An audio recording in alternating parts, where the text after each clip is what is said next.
And then I was all just like, you know what? The Frasier reboot honestly is a bit disappointing, Jordan. It doesn't really capture the proper essence of the original series. David, shut the fuck up. Look at the time, man. It's the Chainsaw Minute.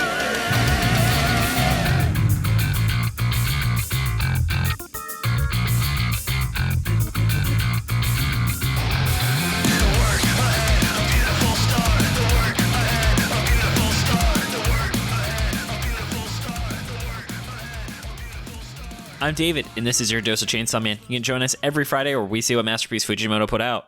I'm Jordan, and if you're looking for regular Shonen Flop goodness, you can find our next episode to hear our full thoughts on rookie policewoman Kiriko, featuring sarcastic chorus this Monday.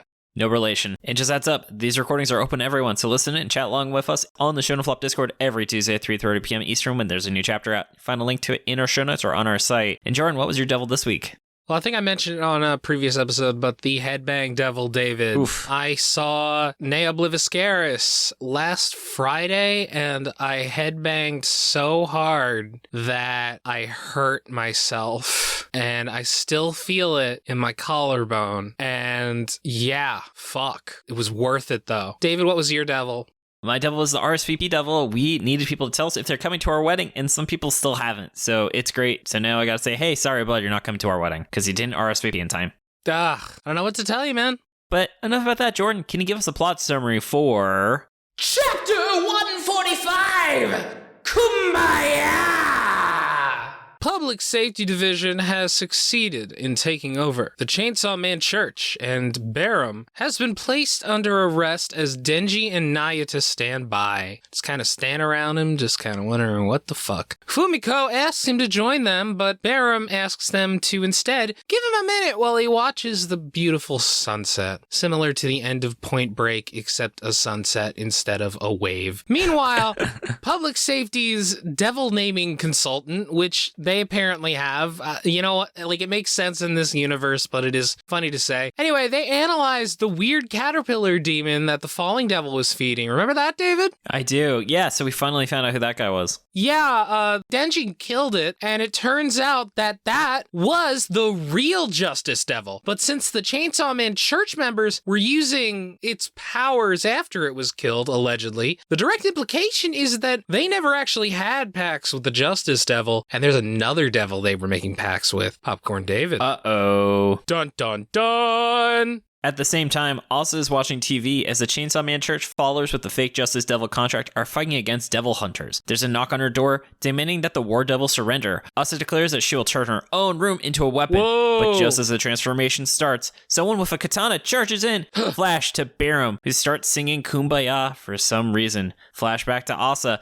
Actually, it's more like cutback. Oh ho ho. Cutback to Asa, as the store guy is revealed to be Yoshida, who has just sliced Asa's right arm off. She's all left now.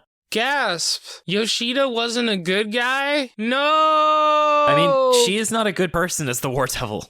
The War Devil's main goal is to bring back nuclear weapons. That is true, actually. You could argue that Asa is, but yeah, the War Devil is not what I would call a hero, so that is a good point. I can be your hero, baby. I can be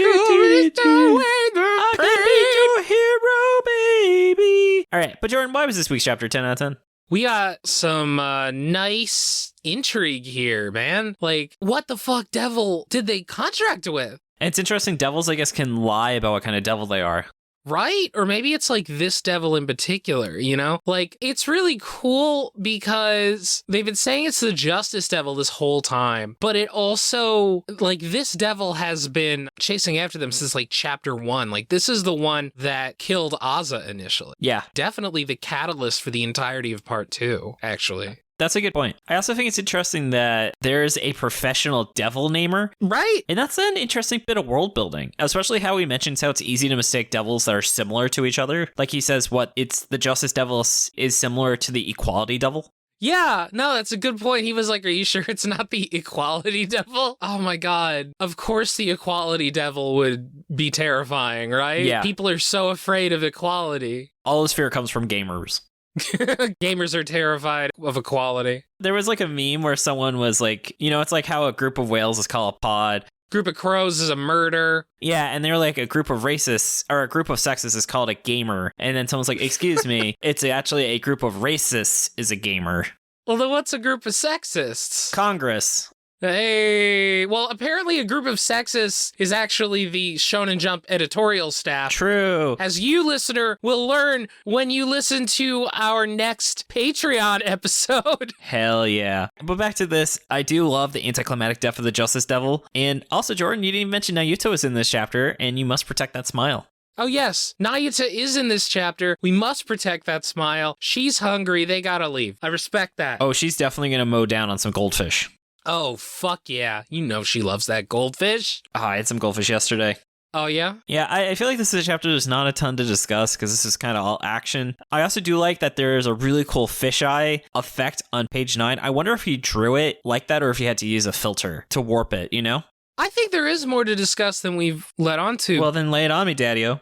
Well, first of all, Kumbaya. The fuck does that mean? Think that has any additional meaning? Well, it's like a religious hymn, and I think the idea is that he actually really believes in the Chainsaw Man Church. Maybe. Like he's just full on drink the Kool-Aid. The way that it's written, it almost feels like some kind of way to trigger Yoshida to attack. I don't think that's the case. No, I mean, I don't know how... But the way that it's laid out almost feels like that. I guess, yeah, I don't think there's a relation, but I guess we'll see it. Yeah. Also, damn, Asa lost an arm. True.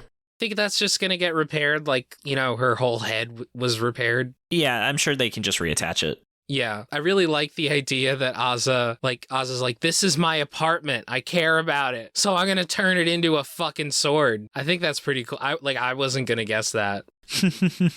Yeah, I know this isn't by design, but the way you read on the Jump app, there's literally just a completely blank page after she gets her arm cut off. And I think that would have been so badass if that was by design and just fade to white. The heart, David. The heart, yes. I wonder if there's ever been a manga that literally had a completely white page besides the heart that was like intentionally printed. Well, does it count as a completely white page if there's text on it? You're right. Has there ever been 100% like a complete fade to white has ever happened in Shonen Jump? I don't know. Man, I feel like I've read comics with that. Oh, that fades to black fade comics happen all the time. I just don't know Shonen Jump if they've done that. Yeah, I don't know. If it happened, it was probably some kind of huge explosion. And then, Jordan, do you have anything else you want to add? I noticed that the naming expert seemed to have one eye sewn shut. Yeah, I'm sure he probably gave it up in a contract or something.